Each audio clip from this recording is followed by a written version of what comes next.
All right, let's jump right into this explainer. You know, most financial advice out there absolutely loves to obsess over the finish line, right? The millions, the yachts, the completely passive income.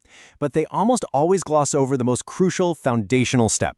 So today, we're going to ground ourselves in reality. We are starting with a single, highly achievable milestone, saving your very first £1,000, and we're going to expand that all the way into a blueprint for building true generational wealth. We'll be drawing heavily on the really transformative insights from Mohammed Sadiq's work, The First Millionaire in Your Family. So if you're tired of just getting by and you're ready to rewrite your entire family's financial narrative, you are exactly where you need to be. Picture opening your banking app right now. The screen loads, you see that little wheel spin, and bam, there it is. A crisp £1,000 sitting securely in your account.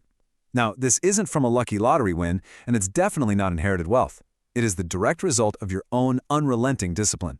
Just think about the sacrifices it took to get there. The dinners out that you politely declined, the impulse buys you just walked away from. That £1,000 is undeniable proof that you can build something out of sheer willpower and focus. It's literally the very first brick in your financial foundation, and it proves that the absolute hardest part, which is just getting started, is already behind you. But the second that initial excitement settles down, you're immediately hit with a massive and honestly kind of paralyzing question. What now? Do you invest it right away? Do you save it for a rainy day? Do you pay off that lingering credit card debt? It feels overwhelming. And frankly, a lot of people feel a deep anxiety at this stage. The fear of losing that hard-earned money can actually paralyze people into doing absolutely nothing at all. But you have to make a choice, because this single decision is incredibly powerful. Where you direct this first £1,000 totally sets the tone and the habits for how you're going to manage your next £10,000 and eventually your first million. Now, there isn't really a universal one-size-fits-all answer here, but there is a highly logical framework you can use to decide. You essentially have three main options. First up, an emergency fund. This protects your foundation so something stupid like a flat tire doesn't send you spiraling into debt. Second, paying off high-interest debt. Think about it. If you have a credit card charging you a 20% annual rate, paying that off is an immediate, guaranteed 20% return on your money just by stopping the financial bleeding. And third, there's investing, which builds your long-term wealth. The crucial takeaway here is that protecting your money almost always has to come before growing it. Stability precedes scalability. You absolutely have to secure the floor before you try to build the ceiling. But to truly build wealth, we have to move way beyond just the math and look at a much deeper psychological shift. On one side of the coin, you have the survival mindset. This is where you're really just trying to manage the little you have, accepting just enough, and quietly surrendering to your current circumstances. On the flip side, you have the abundance mindset. And this is entirely focused on expanding your capacity and building a legacy.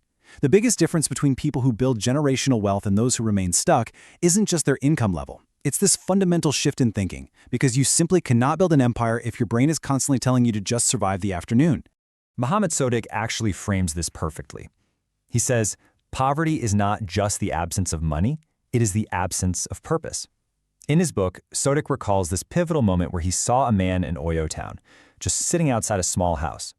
The man's gaze was fixed, entirely vacant, expecting absolutely nothing more from the horizon. And that, Sodiq realized, was the true definition of poverty. You see, the survival mindset rarely screams in agony. Instead, it just whispers comfortably to you saying, hey, let me just survive today. Let me just pay this one bill. Breaking free from that insidious comfort zone requires a massive, almost shocking injection of purpose into your daily life. So we've got to ask, why exactly do families stay broke, generation after generation? It's rarely a lack of hard work, I promise you. The real barriers are these deeply ingrained patterns. First, we inherit limitations. We grow up hearing our parents say things like, money doesn't grow on trees, and we just internalize that scarcity. Second, we normalize struggle by accepting just enough. Third is the curse of low exposure. You simply cannot desire what you have never seen. If you've never seen wealth built properly, your brain literally can't map the route to get there. And finally, spiritual misalignment.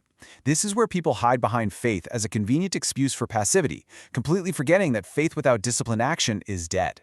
To completely shatter those four barriers, just surviving can't be your ceiling anymore. It requires fully embracing a profound truth. Where there is no vision, the people perish. And vision is not just wishful thinking, okay? It's not just some blind ambition to go buy a luxury car. Sodiq describes true vision as a divine blueprint written directly on your heart long before you're even aware of it. It's this compelling picture of the future that actually yanks you out of your comfort zone.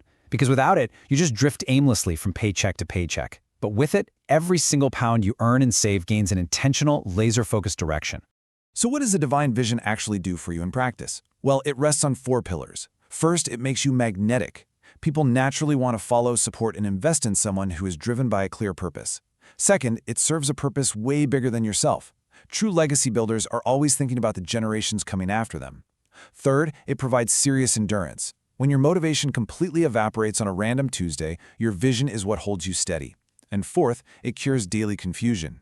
When you have a vision, you know exactly when to say no to that completely unnecessary purchase because it just doesn't align with your blueprint.